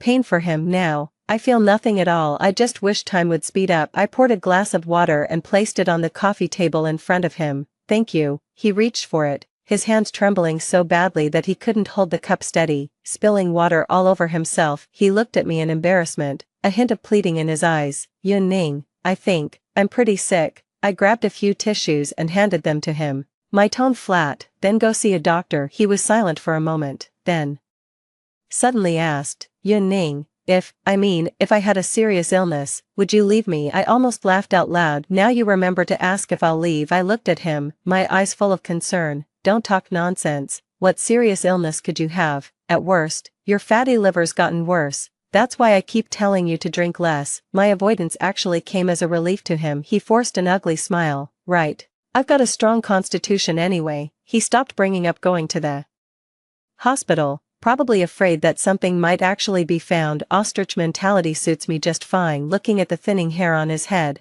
I suddenly felt a pang of pity. Shinji Huan, don't you have Li Tian? You can take her with you. He jerked his head up, his eyes filled with shock and hurt. Yun Ning, there's really nothing between me and her. I just thought she reminded me of you back in the day, and I wanted to help her out. I sneered. Like me, Shinji Huan, be honest with yourself. Would I, back then, have thrown myself at someone knowing full well they had a family, like she does? Would you back then have been unfaithful in marriage like you are now? He was speechless and slumped dejectedly onto the sofa. 17 I was at the spa when I got the call from the hospital. I heard he was dragged here in a sorry state, still having a good time with Li Tian. I didn't see any dignity, but I did see Li Tian scared out of her wits. There were still splatters of blood on the clothes. While waiting, several senior executives from the company arrived. They said a few words to comfort me, then left with different expressions on their faces. Shinji Huan was wheeled out, still under the effects of anesthesia, unconscious, his face ashen and lifeless, like a hollow shell drained of all vitality. I followed her to the ward. Li Tian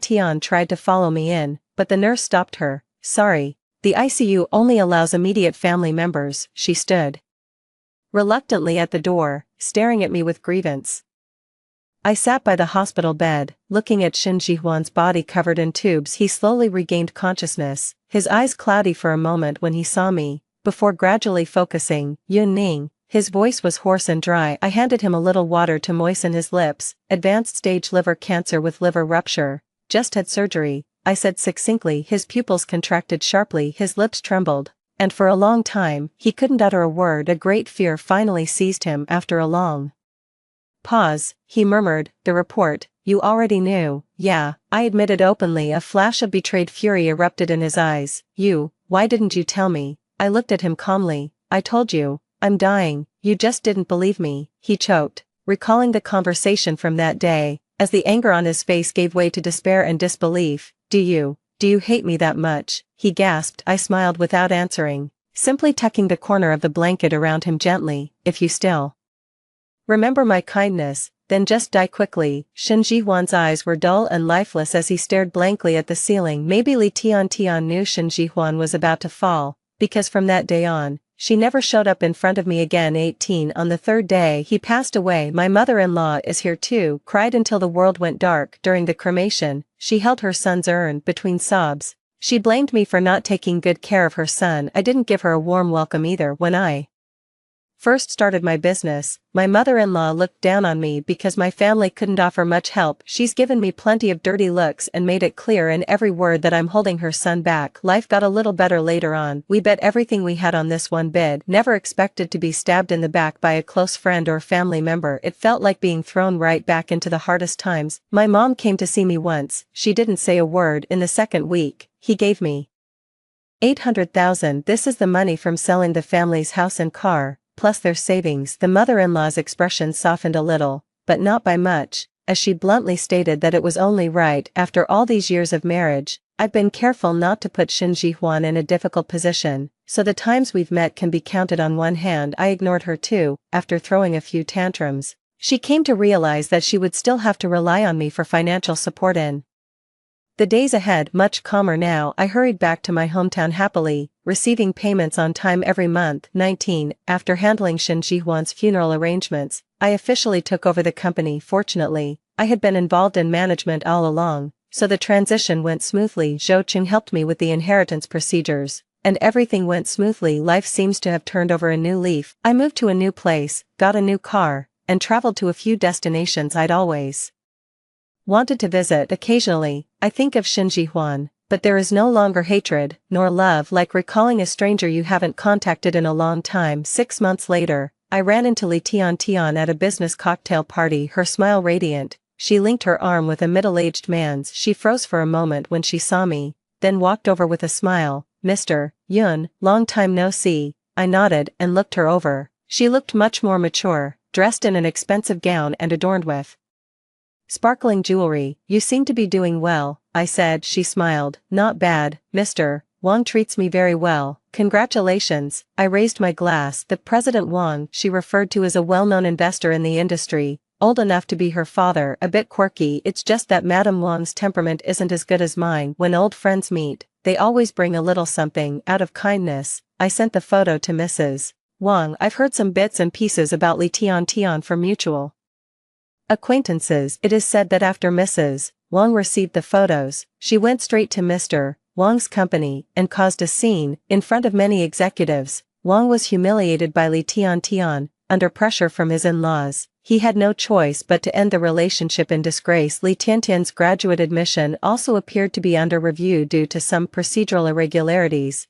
and ultimately, she was unable to enroll successfully. She tried to find other sponsors, but her reputation was ruined. No one in the circle was willing to take over, and it quickly faded into obscurity. You reap what you sow. The universe has its way of balancing things out. Another spring, and I passed by the north of the city. I discovered that the sugar-roasted chestnut shop has actually reopened, with the same old master still there. I bought a portion and stood by the roadside, slowly peeling them. The chestnuts tasted just as I remembered, sweet, soft, and sticky, only, the one eating the chestnuts is no longer the same at heart. Story 2, my billionaire husband has suffered from a stomach problem for years. It's only with the traditional Chinese medicine I boil for him every day that he can get some relief. 9 years into our marriage, my husband forgot to accompany me to my prenatal checkup for the 5th time, enduring the abdominal pain that was a sign of a possible miscarriage. I sent him a divorce agreement. His young girlfriend shed tears and said, "It's all my fault. If you hadn't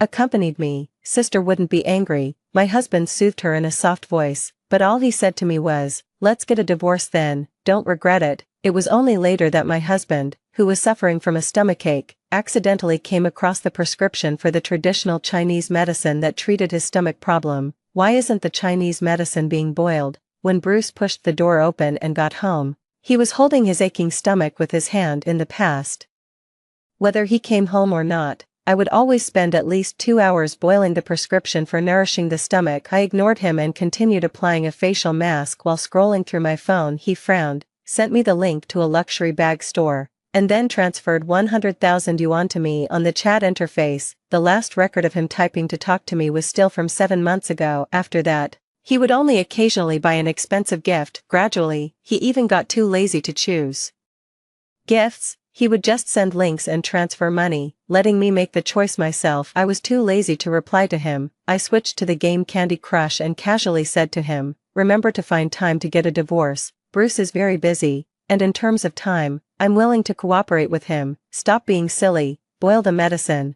and I'll drink it up properly today." Traditional Chinese medicine is bitter. In order to get Bruce to finish the medicine, I have to think of all kinds of ways.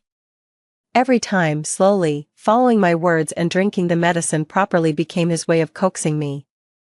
After he finished speaking, he threw his phone on the sofa and went into the bathroom to wash up. The phone screen was still on, and the screensaver was a selfie of his young assistant, Grace. There were also 8 pink words: "Uncle, be good and remember to take your medicine." Grace's family and Bruce's family have been friends for generations. When we had our wedding banquet, she was still a little girl, dressed as a flower girl. She said sweetly, "May you have a long and happy marriage." In the blink of an eye, she grew up. Not long after she returned from studying abroad, she became the personal assistant of her Bruce. I'm not actually annoyed by Grace's affection for Bruce. It takes two to tango. If he knew how to keep his distance, there wouldn't be a young girlfriend that everyone in the city knows about. Bruce came out wrapped in a bath towel, clicked on his phone, and when he saw the screensaver, he smiled with a look of doting. His stomach ached again, his straight eyebrows furrowed, and when he looked up at me, there was a hint of disgust in his expression. Maybe he was blaming me for not boiling the medicine. Just using a screensaver to remind him to remember to take his medicine can get his doting and tenderness. 9 years into our marriage, I didn't forget to spend 2 hours boiling medicine for him even when I was in confinement, but our relationship as husband and wife has gradually become cold, and his eyes are full of impatience and disgust. I pretended not to see his look, stretched exaggeratedly, and turned my head away. I didn't want him to see the slightly moist corners of my eyes. Grace will pick up our daughter tomorrow. He was replying to a message and said to me without looking up, the daughter is mine, but Grace always likes to act like the mistress of the house. She often goes to pick up our daughter without telling anyone. Once, I couldn't get through to my daughter on the phone, and I was so worried that I called the police after that.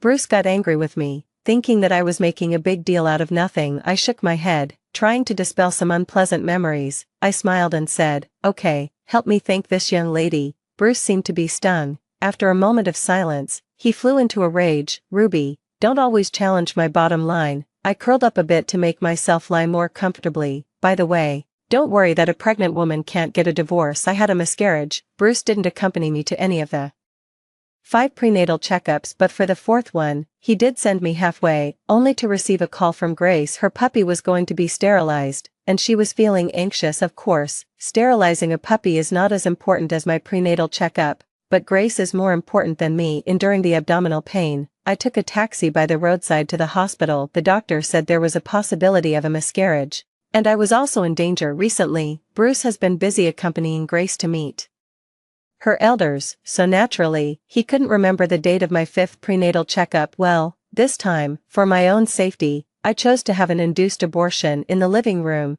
Bruce clenched his fists and was silent for a long time after hearing the news. He knew that I had gone to all the prenatal checkups alone. He had no right to blame me for anything, but his words were full of sarcasm. Well, if you can't be a good wife, how can you be a good mother? I smiled and was about to go back to my room to sleep, leaving only one sentence, you're right, I can't be a good mother, so I deserve to have a miscarriage. Bruce and I met when we were young. The beginning of our love story wasn't anything spectacular. He said he took a liking to me at first sight. At that time, I also thought he was good-looking and felt shy. When we were in university, under the pressure of his family, he went to study in the Americas. I stayed in China to study. My life was plain, between the dormitory, the classroom, and the library. Because of his relationship with me, a girl from a poor family, his family cut off his allowance. He didn't give in. He squeezed out the cost of a round-trip ticket to come back to China once every 2 months from his scholarship, and that's how he developed his stomach problem. He liked the southern rice noodles I cooked.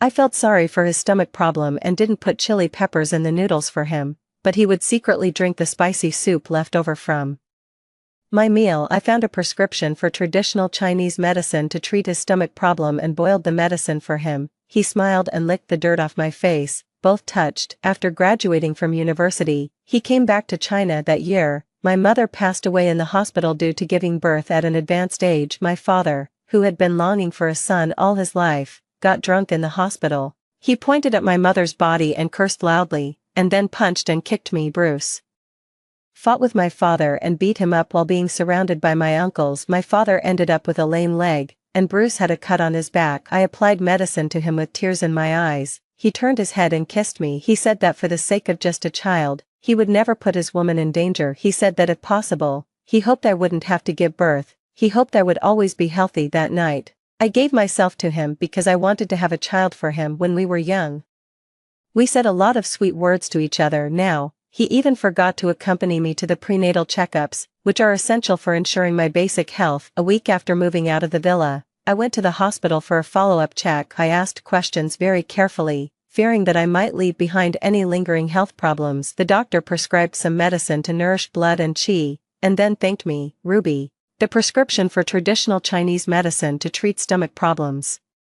That you provided to the hospital last time has a very good effect. I knew it had a good effect. Bruce, being a wealthy young master, requires very careful conditioning over the years. The prescription I refined through his long illness couldn't be bad. When I went to pick up the medicine, I ran into Grace. She was full of insincere words, advising me to take care of my body. She also said that Bruce accompanied her to the hospital to see the dentist today. I ignored her. I actually thought that if this girl jumped into the Yellow River, people all over the country could have a sip of Longjing tea, which could be considered a blessing. Why are you here? Surprisingly, it was Bruce who spoke. He looked extremely unhappy. I was a bit curious. When does he show such an angry expression when Grace is around? When will you stop making trouble and move back? Bruce has always thought it's my fault. His words were like an order. I covered the medical bill in my hand and didn't want to pay attention to him, but he snatched the bill and his face turned even uglier.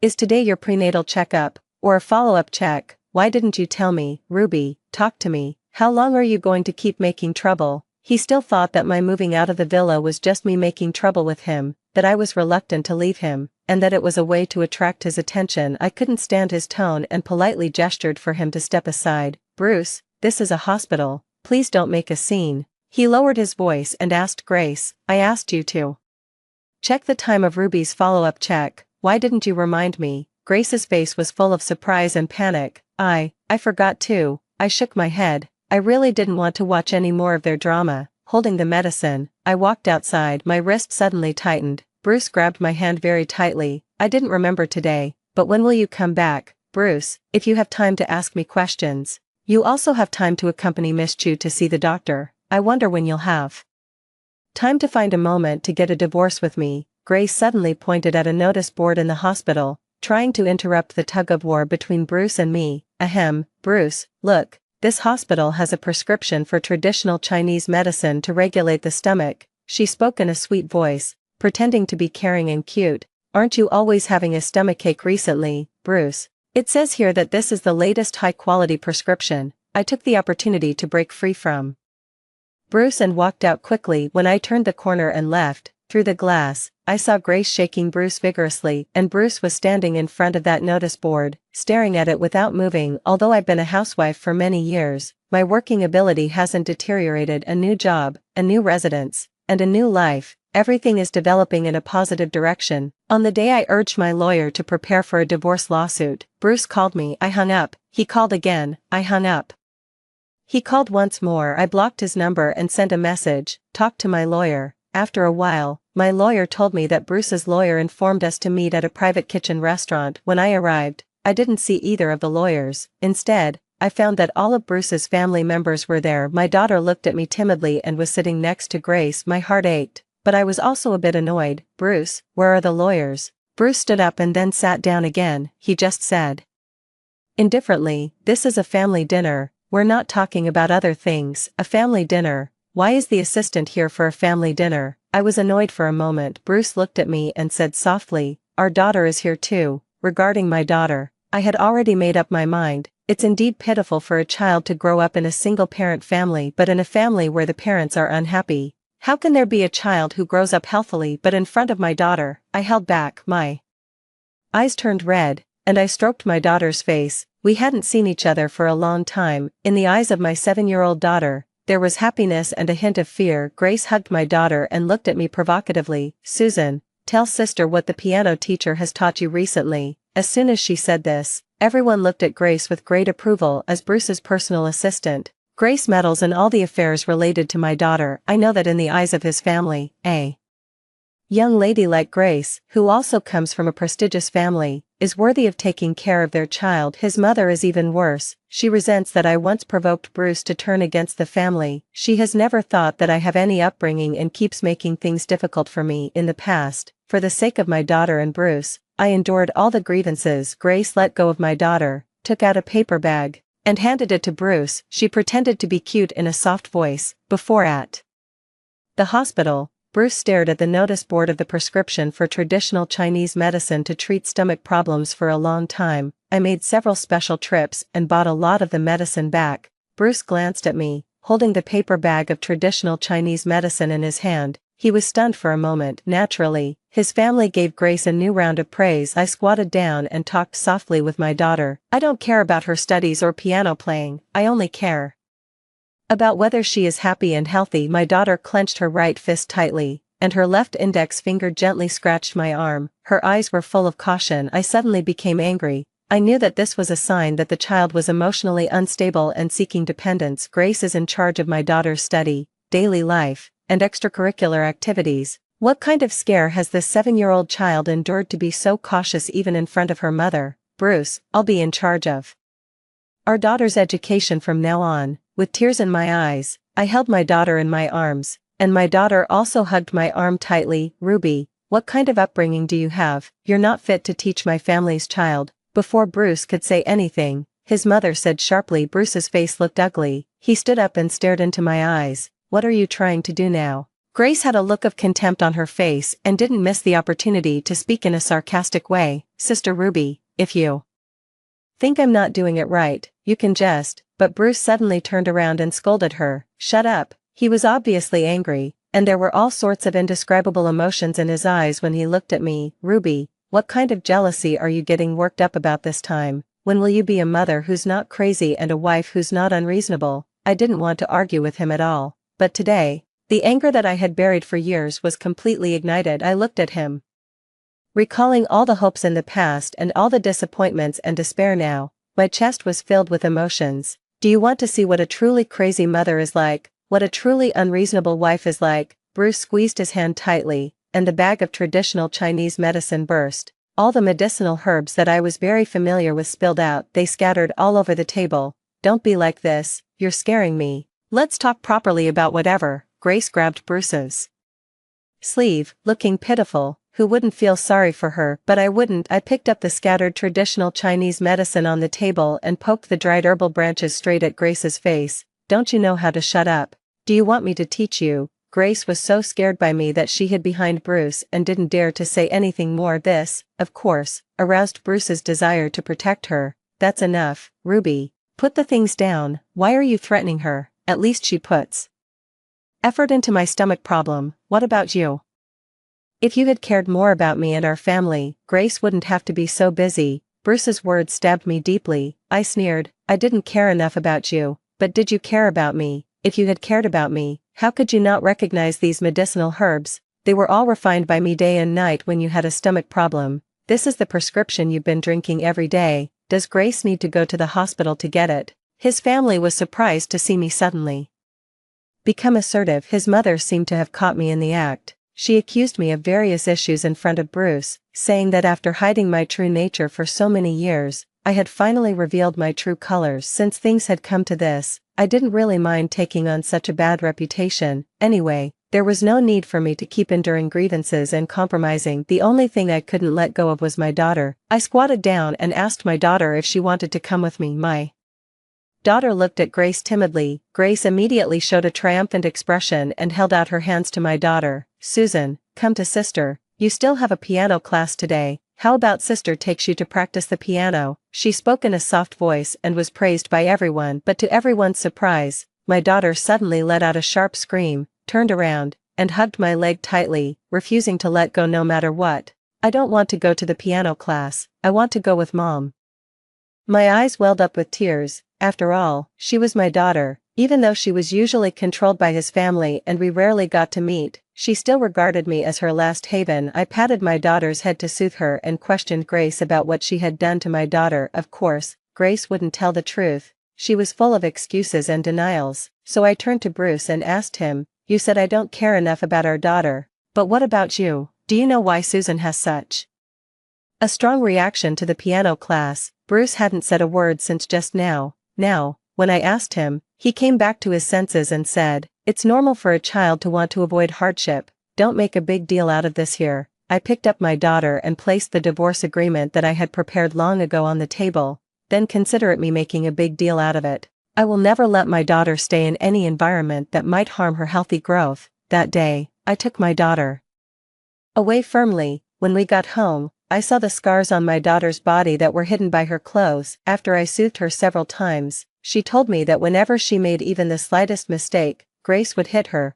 always in places where it wouldn't be easily noticed. Grace was too eager to prove to his family that she could raise an excellent descendant of their family, so she wouldn't allow Susan to make any mistakes. I held my daughter in my arms and felt deeply regretful. If I had been tougher before, perhaps this wouldn't have happened. The next day, I took a leave for my daughter. I called my friend Diana, whom I hadn't been in touch with for a while, and we took my daughter to an amusement park. His family never allowed her to come to such places, thinking that it would make her lose her ambition, but I believed that this was the kind of childhood a child should have. Diana and I watched from below as my daughter rode the carousel. Seeing her happy, I finally felt at ease, but apparently, Diana still couldn't quite come to terms with the changes that had happened to me overnight. Are you really going to divorce Bruce? You two were so in love before. How did it come to this? Diana was a classmate of ours in university. She knew everything that had happened back then. It was precisely because she knew that she couldn't understand how Bruce had become like this. People change.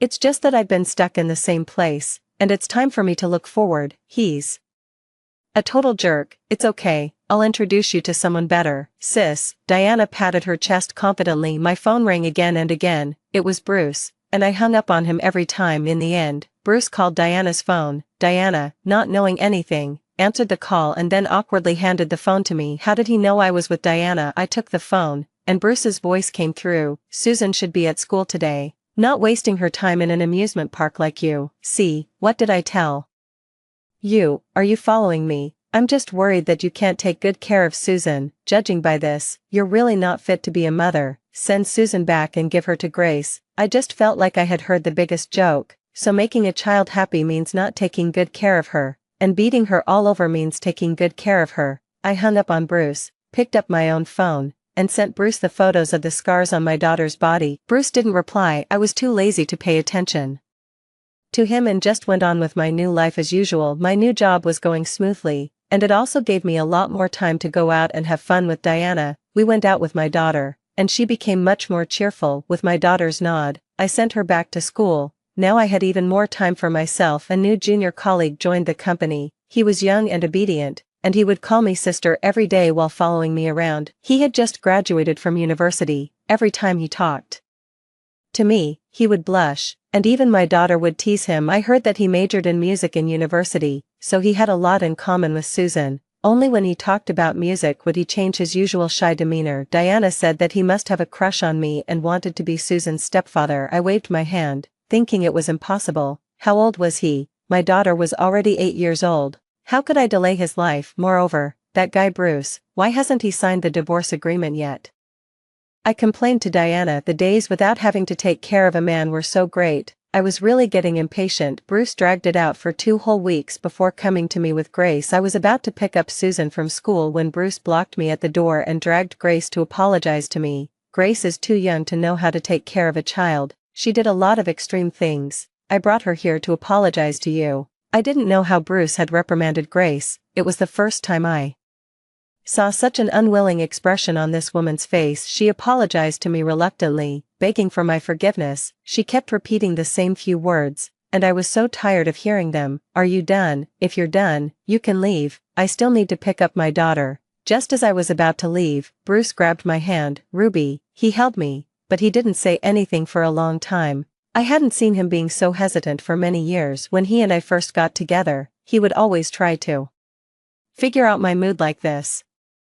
He would guess whether I was happy or sad that day and whether he had done anything to make me unhappy later. Bruce became the decisive and forceful Bruce, and his attitude towards me was no different from that towards his subordinates. It was only me who had to guess his thoughts. Now he was acting like this again. Who was he trying to show it to? I shook off Bruce's hand and walked straight towards the garage. Grace was very dissatisfied with my attitude. She ran up and blocked my way. Uncle has something to say to you. Can't you see that? How can you treat him like this? Shut up, Bruce interrupted Grace's chattering. This has nothing to do with you. Grace had obviously never been treated so harshly by Bruce before. I guessed that she hadn't had a good time recently, because of the matter with my daughter. Bruce had scolded her a lot, but she must have never expected that Bruce would scold her for my sake. After all, even I couldn't figure out what Bruce was up to. Uncle, I just can't stand the way she treats you. She doesn't even know what you've been through these days. this is a matter between husband and wife, it has nothing to do with you." The words husband and wife stung Grace. She took 2 steps back,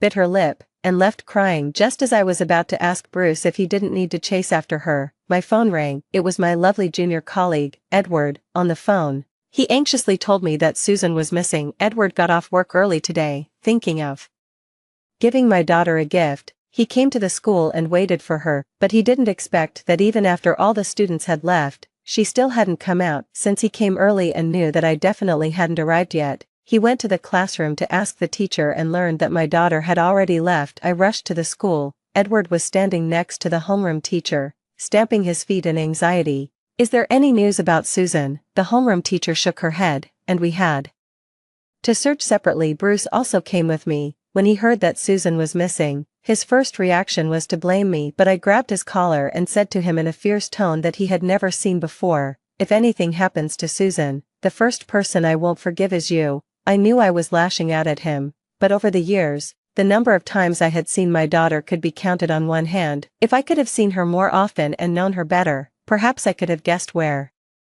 my daughter might go when she went missing. Bruce followed me the whole time and asked his people to help search for my daughter all over the city, but this made me even more afraid. I was afraid that his family would find my daughter before me, and if that happened, I would surely lose my daughter forever. But fortunately, the first person to find Susan was Edward in the school's abandoned warehouse. She had been locked up by a group of naughty children. My daughter had been knocking on the door for help, but because the place was remote, no one came to rescue her for a long time. Fortunately, Edward heard her. This wasn't the first time such a thing had happened. Usually, those children would let my daughter out before school was over to prevent being discovered, but they forgot today. I asked my daughter if she had told Bruce about it. My daughter told me that Bruce was too busy and didn't have time to care about such things, and Grace would just tell her not to cause trouble for her if it wasn't for me taking care of her recently, which made her develop the mentality to seek help. I don't know how long she would have been locked up here. The occurrence of such a thing was definitely related to the teacher's usual negligence in management. I demanded that the school deal with those so-called naughty children. Bruce was dissatisfied with my high-profile approach. He thought it wasn't something to be proud of and wanted to solve it privately, but I refused. I said to Bruce, "It's because you couldn't protect her that this happened. You don't deserve to make demands on me." After saying that, I took my daughter away. After leaving, I took my daughter to the hospital. The long-term school bullying had caused her serious psychological trauma. I gave the hospital's diagnosis to my lawyer and filed a lawsuit in court, on the grounds that Bruce didn't have the ability to take good care of our daughter. I obtained the custody of my daughter and also got the divorce certificate from Bruce. The 9-year-long love affair between Bruce and me came to an end at this moment. When I got the divorce certificate, I found that I didn't feel anything. It turned out that my feelings for him had long been worn away over the years. Edward was waiting for me outside the courthouse, holding a bouquet of flowers, ready to give them to me. A bouquet of sunflowers, representing hope and new beginnings. Now it would be too fake to pretend that I couldn't see his feelings. He was very good to me and also paid a lot of attention to my daughter, but I still didn't have the intention of accepting him from any perspective. I didn't plan to start a new relationship. I took Edward's flowers and joked, "Are you giving me these for Susan to crack the seeds?" Although Edward was shy, he was very smart. He understood my rejection and didn't say anything. He just said that he had another gift for my daughter and invited her to go to a musical together during the summer vacation. When he said this, he nervously licked his lips. I knew that he actually wanted to invite me, but I shook my head and refused. Edward, on behalf of my daughter, I promised my daughter that I would take her on a trip during the summer vacation to heal the scars in her heart and also to heal my soul that had withered for Bruce for 9 years. I finally got my freedom, and I was going to have a great time, but I overlooked the fact that Bruce wasn't an easy person to deal with. The powerful Bruce, who could cover the sky with one hand, managed to get my daughter's medical records, pointing at the doctor's diagnosis on it, on the grounds that the doctor recommended giving my daughter the care of a warm family. He came to me to ask for a remarriage. I cursed the doctor 100 times in my heart for lacking medical ethics. How could he so casually disclose the patient's privacy to others? But since the other party was my daughter's father, it seemed to be in line with the regulations. I didn't know what had gotten into Bruce. He didn't want his young and beautiful assistant but came to me, a woman past her prime, to ask for forgiveness. But Bruce stood at the door, looking extremely tired. as if the recent days had made him lose his glory all of a sudden. He was no longer the superior CEO in front of me. Instead, he was like the Bruce when we first got together, shy and cute, just like Edward. He was the Bruce who would skip meals and save money for 2 months just to come and see me. He was the Bruce who would put his heart into pleasing me and worry about whether I was angry or not. Ruby, I know it's my fault. I shouldn't have been so busy with work and ignored you. Can you give me another chance? Bruce, people should look forward. My decision to divorce you wasn't a momentary impulse. Our relationship has long been worn out. Your discomfort now is just because you haven't gotten used to it yet, and I have long been used to such days under your indifference. Bruce, what you need isn't a reunion but to get used to the new situation. I looked at Bruce and felt that he now resembled myself when I first realized that he didn't love me anymore. He still thought we could get back together, probably because he thought he still had feelings for me and was unwilling to accept the fact that he had already changed his heart. Susan is in this state now. She can't grow up without a father. Give me a chance. It's also a chance for Susan. Okay, I really can't lose you, but she has never received your fatherly love. For her, there's no difference between having a father and not having one, is there? As for whether you can lose me, what does that have to do with me? But our daughter emerged from the room. She looked at Bruce timidly, hugged my leg, and showed an aggressive stance towards Bruce. She was protecting me. You see, both Susan and I don't welcome you. You can leave now. I closed the door, but I knew Bruce wouldn't leave easily. Every time I went out these days, I could see Bruce waiting downstairs, but he just watched from a distance and didn't take a single step forward because I said he wasn't welcome here. It's quite funny. In the past, he always turned a deaf ear to whatever I said. Now he obeys every word I say. According to Diana, the entire Jean Corporation is in chaos now, all because Bruce hasn't been going to work and has been coming to my place every day. His mother is almost going crazy. In their mouths, I, a single mother, have become the femme fatale who causes all the trouble. Grace comes to persuade Bruce to leave every day, but now Bruce doesn't even glance at her. Grace had no other choice but to come to the company and block me, asking me how long I intended to torture Bruce. I never intended to torture him. Isn't all of this his own choice? Just like me in the past, his attitude towards me was so clear-cut, but I was willing to stay by his side, longing for him to still love me. My attitude towards him is also very clear now. If he insists on putting on a bitter drama, he's just bringing trouble on himself. After hearing this, Grace started to go crazy. She cursed at me like a madwoman and tried to pounce on me and hit me. I called the security guards to restrain her. I was too lazy to listen to her accusations, which were nothing more than things like hating why I had a place in Bruce's heart and why she couldn't compare to me. It has nothing to do with me. Belated affection is always cheaper than grass. Grace was dragged out, and finally, I had some peace and quiet. It started to overcast outside, and it seemed like it was going to rain. When I got home, it was raining the hardest. Bruce stood at the door like a drowned rat and asked me if I could take him in. I told him to dream on. I walked past Bruce and closed the door directly. Diana was waiting for me at home. We had made an appointment to have hot pot at home tonight. It was just perfect with the rain outside. Bruce is outside. Aren't you going to do anything about it? Why should I care about him? Will he share the meat with you and me? Is this little bit of meat even enough for you to eat alone? I asked Diana, and Diana burst into laughter, saying that I did the right thing and that's exactly how I should treat Bruce. Actually, I don't particularly want to take revenge on him. I'm just too lazy to care about him. Men are not as important as hot pot,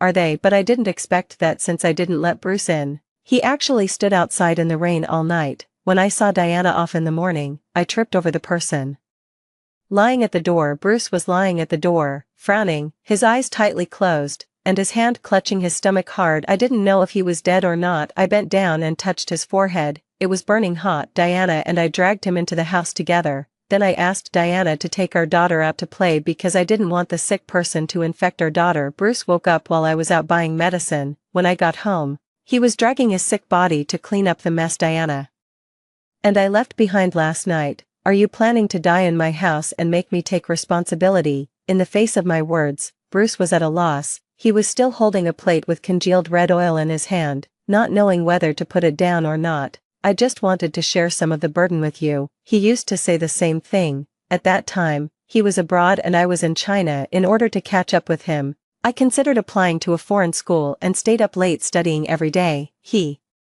Also wanted to do some housework and told me in the bathroom full of soap bubbles that he wanted to share some of the burden for me. 9 years have passed, and his housework skills haven't improved at all. I don't need it. The best thing you can do for me is to leave my house right away. I have nowhere else to go now. Can you please take me in? Look, the CEO of Jean Corporation is acting like a stray dog in front of me. You have nowhere to go. Mom is very dissatisfied with me, she said.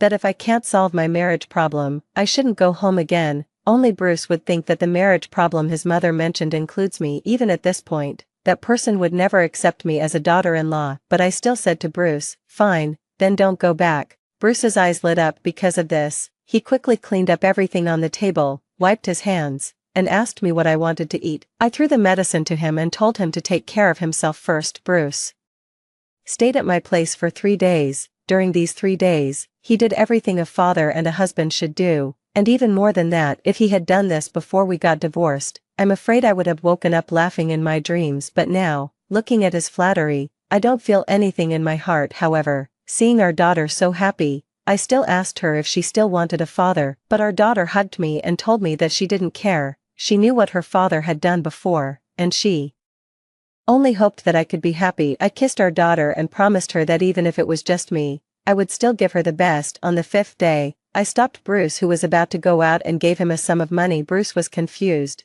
I told him that this was the payment for the housework he had done at my place in the past 2 days. Why? I let you stay because it was the reward for me taking care of you when you were sick. I was busy in the following days and let you stay for 2 more days. This is your salary. Is there a problem? Bruce didn't reply for a long time. Our daughter had already pushed out a suitcase that was even bigger than her and was ready to leave. Edward and Diana were waiting for me at the door. I opened the door and said to Bruce, who was standing there dumbfounded, hurry up and leave, I'm going to lock the door. Where are you going? Edward picked up our daughter, pushed my suitcase away, and said, to the airport. Right, Susan. Bruce panicked. He ran up and pointed at Edward, asking me, is it because of him? Is it because of him that you don't want to get back together with me? You're crazy. I waved away Bruce's hand and got into the car-hailing vehicle that I had already ordered. Edward put my suitcase in the trunk for me. Bruce chased after us, grabbed the car door, and tried to pull me out. Edward grabbed his wrist and pushed him away. Ruby, are you really leaving?